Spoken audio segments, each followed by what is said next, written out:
मध्य प्रदेश में वोटर्स की एसआईआर यानी कि स्पेशल इंटेंसिव रिवीजन की जो प्रक्रिया है वो पूरी हो गई है और आज प्रदेश भर में प्रारंभिक मतदाता सूची का पहला ड्राफ्ट जारी होगा। अनुमान ये भी है कि इस प्रक्रिया में लगभग 41 लाख नाम मतदाता सूची से कट सकते हैं, जिनमें भोपाल के 4 लाख से अधिक वोटर शामिल हैं।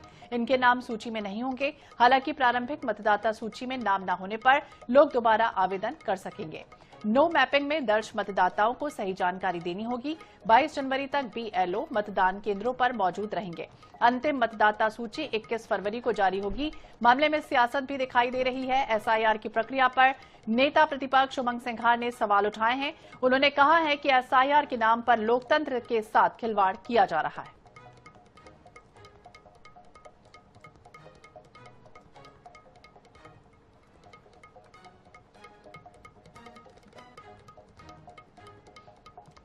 और ज्यादा जानकारी के लिए बात करेंगे भोपाल ब्यूरो चीफ अनुराग मालवी, हमारे सहयोगी हमारे साथ जुड़ गए। अनुराग, क्या जानकारी, क्योंकि आज प्रारंभिक मतदाता सूची आएगी और ये कहा जा रहा है कि कई लोगों के नाम जो है वो कट जाएंगे।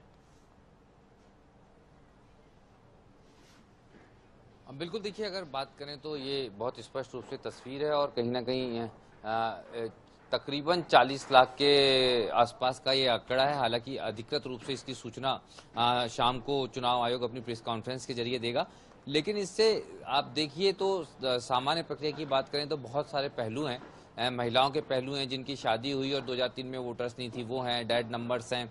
इसके अलावा अगर आप बात करें तो वो भी हैं जो दो जगह एक साथ नाम जुड़ाए हुए हैं। लेकिन इस पे जिस तरह की सियासत हुई है, जिस तरह से उमंग सिंघार का ने अपना बयान सुबह सुबह दिया कि एक तरह से कहीं ना कहीं ईसी जो है बीजेपी के इशारे पे चल रहा है। अजय सिंह यादव जी हैं हमारे साथ, भारतीय जनता पार्टी के senior spokes person. Sir, Congress तो पूरी प्रक्रिया पे अब भी सवाल उठा रही है। देखिए, एसआईआर की प्रक्रिया पूरी तरह मतदाता सूची में शुद्धिकरण के लिए की गई प्रक्रिया है, जो कि मध्य प्रदेश में पूरी तरह सफल हुई है। सभी मतदाता जो कि वैध मतदाता थे वो एसआईआर की प्रक्रिया में शामिल हुए। किसी को कहीं कोई दिक्कत नहीं हुई। इसके लिए राजनीतिक दल और एसआईआर की प्रक्रिया में लगे हुए अधिकारी कर्मचारी बधाई के पात्र हैं। कांग्रेस पार्टी अपनी परंपरा के अनुसार केवल और केवल संस्थानों पर सवाल उठाकर लोकतंत्र का अपमान करती है। कांग्रेस पार्टी को ये समझना पड़ेगा कि देश में घुसपैठियों और फर्जी मतदाताओं के माध्यम से चुनाव नहीं जीता जा सकता है। इसलिए एसआईआर की प्रक्रिया में जो सही नाम जुड़े हैं वही मतदाता रहेंगे। और अगर कांग्रेस पार्टी को कोई आपत्ति है तो उन्हें निर्वाचन आयोग को देना चाहिए, लेकिन कांग्रेस केवल राजनीति कर रही है। कांग्रेस राजनीति कर रही है, बीजेपी ये कह रही है। हालांकि बीजेपी ने भी अपने स्टैंड्स लेना शुरू किए हैं। बीजेपी ने एक ट्रेनिंग ऑलरेडी की थी, लेकिन आज की सूची आने के बाद बीजेपी फिर से सारी सूची को फिल्टर करेगी और कांग्रेस ने भी हालांकि कवायद करने की बात कही है।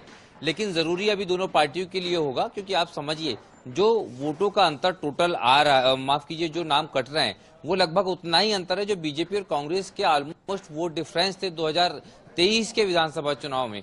तो ये समझने वाली बात होगी कि इससे कितना ज्यादा चुनाव परिणामों पर असर पड़ सकता है। तो जितनी तैयारी बीजेपी की है उतनी ही कांग्रेस को भी करनी होगी इन आरोप प्रत्यारोप के साथ साथ। जी बिल्कुल, ये तो रही राजनीति की बात, लेकिन अगर हम बात करें उन तमाम मतदाताओं की जिनके नाम कटने जा रहे हैं, ऐसे में उनके मन में भी कई तरह के सवाल हैं कि क्या हम वोट दे पाएंगे कि नहीं, और अगर हमारे नाम कट गए हैं तो फिर हमें कहां शिकायत करनी पड़ेगी, कैसे जाना होगा, क्या कुछ करना होगा। इसके लिए कोई वेबसाइट या कुछ जारी हुआ है निर्णय जिसके तहत वो सीधे तौर पर जा सकते हैं, बातचीत कर सकते हैं? देखिए, बिल्कुल ऑलरेडी नोटिस जारी हो गया है और नोटिस आज जारी होंगे और नोटिस पहुंचेंगे। नोटिस में साथ में ये भी दिया जाएगा कि आपके नाम मतदाता सूची से हटाए जा रहे हैं। अगर आपको कोई आपत्ति हो तो इन कागजों के साथ आपको जो है ईसी से संपर्क करना है। तो बकायदा उसकी सूची है, बकायदा उसकी प्रोसेस है कि अगर आपके नाम 2 जगह हैं तो आप कहाँ एक जगह कटवाना चाहते हैं। अगर आपका नाम 2003 की मतदाता सूची में नहीं था तो किन कारणों से नहीं था, अपने दस्तावेज के साथ पेश होना है। तो इस तरीके से पूरी प्रक्रिया है, ऐसा नहीं है कि मौका नहीं मिलेगा। और यही कारण है कि इन सारे मतदाताओं को जिनके नाम कट रहे हैं उनको नोटिफिकेशन होगा और उसके बाद में समय दिया जा रहा है और समय सीमा खत्म होने के बाद ही अंतिम मतदाता सूची प्रकाशित की जाएगी। ठीक है अनुराग, बहुत बहुत शुक्रिया तमाम जानकारी के लिए और बातचीत करने के लिए। तो बता दें आपको कि आज एमपी की वोटर लिस्ट जिस तरह से जारी हो रही है और इसमें 42 लाख ऐसे नाम है जो कटने जा रहे हैं। और चलिए